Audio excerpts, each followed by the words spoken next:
umwana. Turashima Imana cyane kidutambukije gushimira. Turashimira abayoboye gahunda baduhaye uyu mwanya nubwo bigoye cyane ariko mwatwemereye kugira ngo tuvuge ikiri ku mutima wacu. Umwaka ushize nk'aya matariki twari mu bihe bibi cyane murabyibuka ubwo twagiraga ikibazo cyo guhisha inzu. You know that our house was set ablaze in the past few months. Hanyuma hari abashumba badufashije cyane. And there are some pastors who were by our side. Ku buryo mu by'ukuri iyo twongeye kubabona twumva tugomba kugira ikintu twavuga ku bwabo. And now that they are back here, we can say something about them. Twari dufite amatsinda nk'atatu y'abashitsi. We had about 3 teams visitors. Ryari rivuye muri House of Transformation, Nairobi. One team then was from the House of Transformation. Hari itsinda ryari rivuye i Kampala, Uganda. Another one was from Uganda. Bari bayobowe na Bishop Kamanzi. Led by Bishop Kamanzi. Hari abashitsi bari bavuye muri USA. There are those that had come from the US. Hari umupapa wari ubayoboye nawe yari hano. And there was someone in charge of that team. Ayo matsinda mu by'ukuri kwa atatu niba ntibeshye. The 3 teams badukoreye ibintu bikomeye cyane. Did great things for us. Kuba uri mu rugendo wateguye gahunda zawe mu rugendo. They were here, had planned their stay here.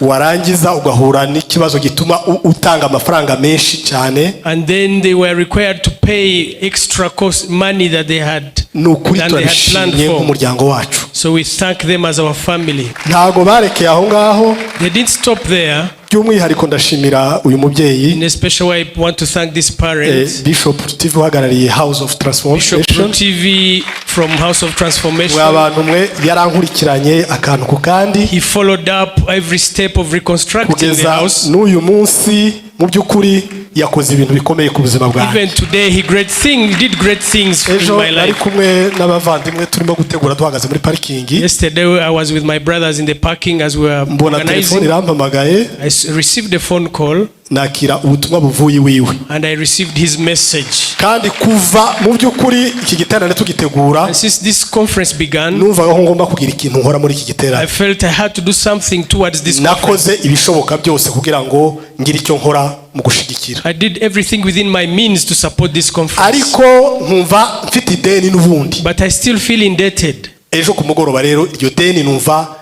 ndiruhigure uyu munsi. So yesterday I felt I should pay this day today. Papa warakoze cyane. Papa, thank you so much. Wagize neza hamwe n'itsinda ryose uyoboye. Together with your entire team. Ubona maze kugiramo inshuti aba sisters. Benshi mo hariya. I have gotten new friends and sisters. Among them n'abandi benshi mu by'ukuri tumaze kumenyana. Many are now of my friends. Ubwo n'urukundo rw'Imana. That is the love of God. Turabakunda cyane. We love you so much. So much. Ndangiza. As I conclude. Uyu musore wanjye ni wari warokoye this boy is the one who saved aho byari bikomeye cyane. He pulled out his younger brothers from the house. Muri kicumweru dutangira iki giterane. As we began this conference this week, nongeye nshimisha umutima wanjye warongeye ushima kubera we. I was delighted because of him. Yakoze ikizamini cya leta umwaka ushize. He did a national exam last year. Arambwira ati papa nakoze neza cyane. And he passed, he excelled highly. Ariko isengesho ryanjye. But his request. Ndasenga ngo umuntu uzafata paper yanjye nakoreyeho. Is that whoever will get my exam paper. Azakosore azampa amanota nakoreye. Will give me the true iryo sengesho rinkoraho. Fitting marks. Twari twacuzinze ibigo agomba kwigaho. We had chosen selected schools he has to go for high school. Twatoye cyambere. And the first school we selected mu mujyi wa Kigali. In Kigali here. Nicyo bamuhaye. Accepted him. Ibyo byose n'umugisha w'Imana. That's a blessing. Rero twateguye ituro ry'ishimwe. We have a thanks offering. Hari inyubako iri hariya itureba twebwe twese. There is a construction going on. Tugomba kuyubaka. And we have to support that. Niba narabashije kubaka mwaradufashije tukubaka inzu. If you helped us to reconstruct our home, mu by'ukuri birashoboka no kubaka iriya nzu y'Imana. You can also help to construct the church building. We prepared 500,000 kugira ngo dushigikire uriya murimo. In support of construction going on. Tuzakomeza tubikore. And we will continue doing that. Barakoze Imana ibaho umugisha. May God bless them. Uwiteka yakoze ibikomeye turashimye. God has done mighty works and we are delighted.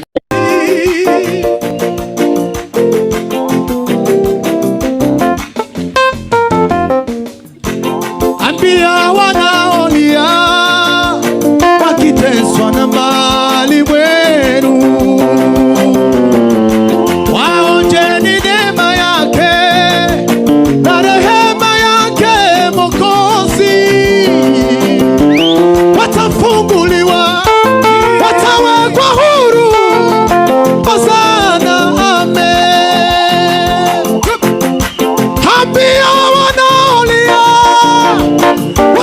wakiteswa na mali wenu, wote ni neema yake na rehema yake Mwokozi.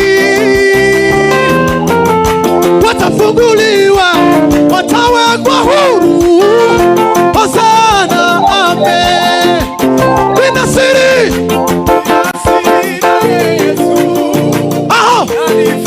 kama una siri na ya Mungu muibie kwa amani.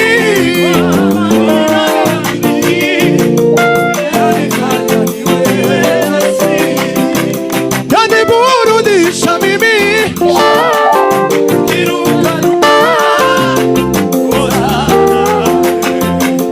yaniburudisha kwa sababu na imani viganza. Mina siri naye Yesu, yanifanya niwe nasiri amani anawi,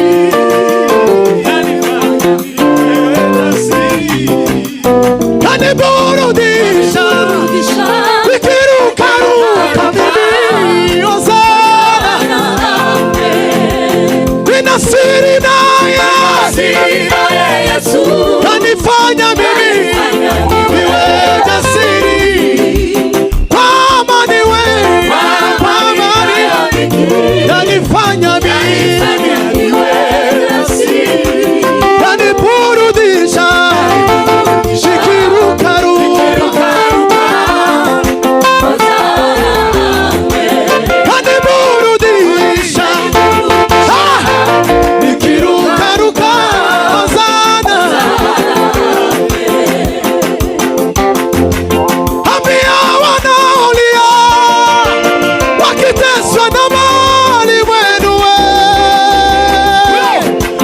wote ni neema yake na rehema yake Mwokozi.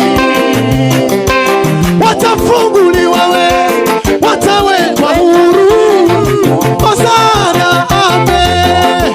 Nina siri naye Yesu, yanifanya kwa amani nayo, kwa amani yanifanya mimi, yaniburudisha nikirukaruka, yaniburudisha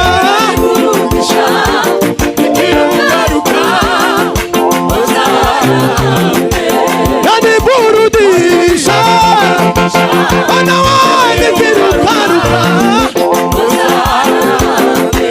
yaniburudisha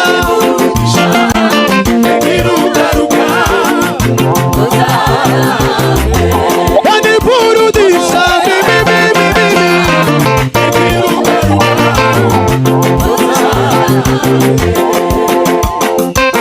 aiwe mana mana mana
Amen.